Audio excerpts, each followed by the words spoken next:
दोस्तों नमस्कार। सबसे पहले आपको एक स्टोरी सुनाता हूं और बाद में उस स्टोरी सुनाने के मकसद के बारे में बात करते हैं। एक फकीर था जो एक गांव में भिक्षा मांग करके एक रास्ते से गुजरता था। वो अपने आश्रम में जाने के लिए जिस रास्ते से गुजरता था उस रास्ते पर कुछ घर बने हुए थे। एक मोहल्ला था और वो मोहल्ला वेश्याओं का मोहल्ला था। तो जब एक दिन वो गुजर रहे थे, वहां एक सज्जन खड़े थे। उन्होंने उनको चरण स्पर्श किए और विनती की कि बाबा जी कृपया आप इस रास्ते से मत आया कीजिए। बाबा जी ने इच्छा जाहिर की कि आपका कहने का मतलब क्या है, आप क्या कहना चाहते हैं, मुझे इस रास्ते जाने से क्यों रोक रहे हैं। तो उस सज्जन ने कहा कि महाराज जी, ये मोहल्ला वेश्याओं का मोहल्ला है। ये आपस में एक दूसरे के ऊपर अभद्र कमेंट करते हैं, गाली गलौच यहां पर होता है, अभद्र बातें, गंदी गंदी बातें यहां पर होती हैं। मुझे डर है कि कहीं आपके व्यवहार में परिवर्तन ना आ जाए, कि उनकी बातों का असर आपके दिलो दिमाग पर ना पहुंच जाए, जिससे आपकी जो दिनचर्या, जो व्यवहार चल रहा है वो आपका बदल ना जाए। जिस रास्ते आप चल रहे हैं, जिस सच्चाई और अच्छाई के रास्ते आप चल रहे हैं, कहीं आप अपने रास्ते से ना भटक जाए। बाबा जी कहते हैं कि अरे सज्जन, मैं इस दुनिया की मोह माया से दूर अपने आप को संयमित करने वाला हूं। मैंने अपने आप को सिद्धि प्राप्त की है। मैं सिद्ध महापुरुष हूं। मैं वो साधु हूं जिसने सिद्धियां प्राप्त कर ली है। मुझ पर किसी का कोई फर्क नहीं पड़ता, अच्छे या बुरे, सर्दी गर्मी, लाभ हानि, किसी का प्रभाव मुझे प्रभावित नहीं कर सकता। अब वो सज्जन बेचारा वहां से चला गया और बाबा जी भी अपने रास्ते से अपने आश्रम में चले गए। आदत बाबा जी की यही बनी रही कि वो हमेशा उसी रास्ते गुजरते थे। रास्ता एक और भी था जिस रास्ते वो जा सकते थे, पर दूरी थोड़ी कम हो इस वजह से इस रास्ते वो गुजरा करते थे। एक समय ऐसा आया कि उस रास्ते वो बाबा जी किसी को दिखाई नहीं दिए। जब दिखाई नहीं दिए तो जो वो सज्जन था, जिस सज्जन ने उन्हें कहा था कि आप इस रास्ते मत आइएगा, तो उनको ये जिज्ञासा हुई कि बाबा जी कहाँ चले गए हैं, उनको क्या हुआ है, जानते हैं उनके बारे में, आश्रम में पहुंच करके देखते हैं।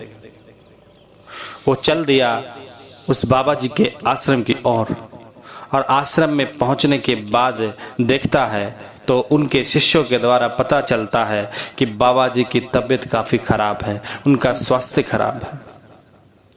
और जब वो अंदर गया, बाबा जी से बात करने लगा, तो उसने देखा कि बाबा जी बहुत भयंकर, बहुत ही खतरनाक अपशब्दों का प्रयोग कर रहे थे। ये वही अपशब्द थे, वही गंदे वचन थे जो वो वेश्याएं किया करते थे। आज बाबा जी जब मृत्युशैया पर लेटे हुए हैं तो उन्हीं के मुंह से वही शब्द निकल रहे हैं जो उन वेश्याओं के थे।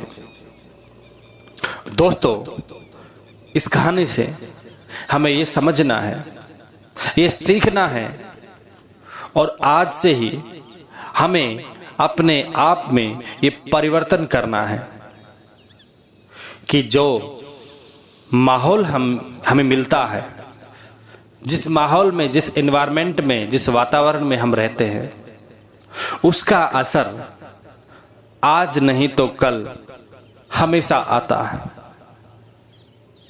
वातावरण से, माहौल से दूर हम कभी नहीं जा सकते।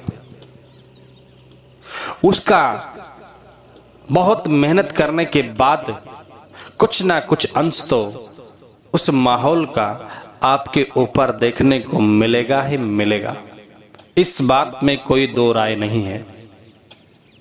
जिस तरह से एक वो फकीर जो कहता था कि मैंने सिद्धियां प्राप्त कर ली हैं, मुझ पर कोई फर्क नहीं पड़ता, जब उस पर फर्क पड़ता है, उस पर फर्क पड़ सकता है, तो हम क्या हैं? हम कौन हैं जिस पर फर्क नहीं पड़ता? उसने अपनी इंद्रियों को वश में किया हुआ था। वो कहता था कि मैंने अपनी इंद्रियों को वश में किया हुआ है और मैंने अपने शरीर को पूरी तरह से साधा हुआ है। मेरा चित्त और मन मेरे कंट्रोल में है। कहाँ गया वो चित्त?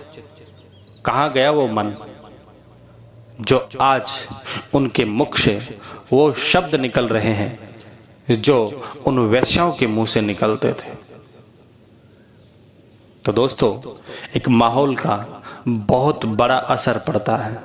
जिस माहौल में हम रहते हैं, जिस वातावरण में हम रहते हैं, हमें उस वातावरण से दूरी बनाने की आवश्यकता है। हम दो तरह से दूरियां बना सकते हैं। किसी भी इंसान से, किसी भी माहौल से हम जब दूरियां बनाते हैं तो दो तरह से दूरियां बनती हैं। एक होता है फिजिकली, कि उस स्थान को या उस इंसान को हम फिजिकली, शारीरिक तौर पर उससे दूरी बना लें, अर्थात उठ करके चले जाए। और दूसरा है मेंटली, मानसिक तौर पर।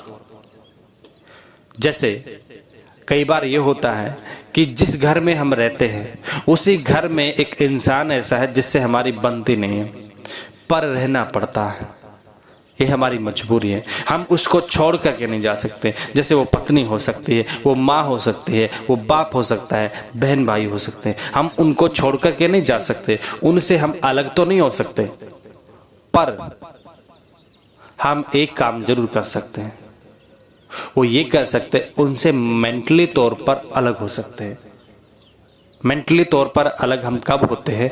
जब हम उनकी बातों को नज़रअंदाज करते हैं, जब उनकी बातों की तरफ जरा सा भी हम ध्यान नहीं देते, हम अपने काम से काम मतलब रखते हैं।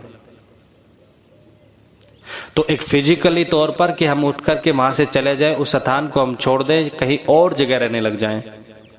लेकिन कई बार हमारी ये परेशानी होती है कि हमारी स्थिति ऐसी नहीं होती कि हम उस जगह को छोड़ करके चले जाएं, क्योंकि वो माँ नहीं जाना चाहती, वो पिता नहीं जाना चाहता, या वो बहन भाई उस स्थान को छोड़ना नहीं चाहते। वो कहते हैं कि हमारा पुश्तैनी मकान है, पुश्तैनी घर है, हम इसको छोड़ करके कहीं नहीं जाएंगे। तो इस प्रकार की दिक्कतों का हमें सामना करना पड़ता है और वही हमारे को रहना पड़ता है। इसलिए हम वहाँ पर फिजिकली तौर पर तो अलग नहीं हो सकते, पर मानसिक तौर पर जरूर अलग हो सकते हैं। तो हम उनकी बातों को नज़रअंदाज करके अपने एक ऐसे काम में लगे रहें जिससे कि हमें महसूस ही ना हो या दाएं बाएं क्या हो रहा है। नहीं तो उस फकीर की भांति हमारे ऊपर वो असर जरूर आएगा जो रोज उन पर पड़ता था। फकीर के पास एक सिचुएशन थी, स्थिति थी कि वो उस रास्ते को बदल सकते थे, भले ही आधा किलोमीटर उनको साइड से जाना पड़ता। आपने सुना होगा ना कि दुर्घटना से देर भली। आप दुर्घटना से बचने के लिए आप ऐसे साधन का या थोड़ा सा समय आपका लग जाए, कोई दिक्कत नहीं है।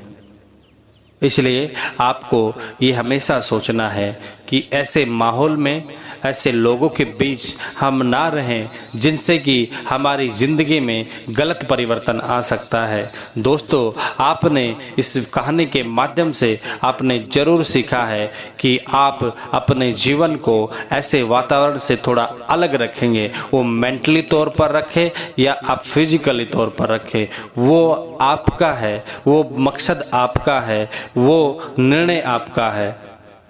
Thank you, wish you all the best. मिलते हैं एक और दमदार वीडियो के साथ, तब तक के लिए मस्त रहे, स्वस्थ रहे, जबरदस्त रहे।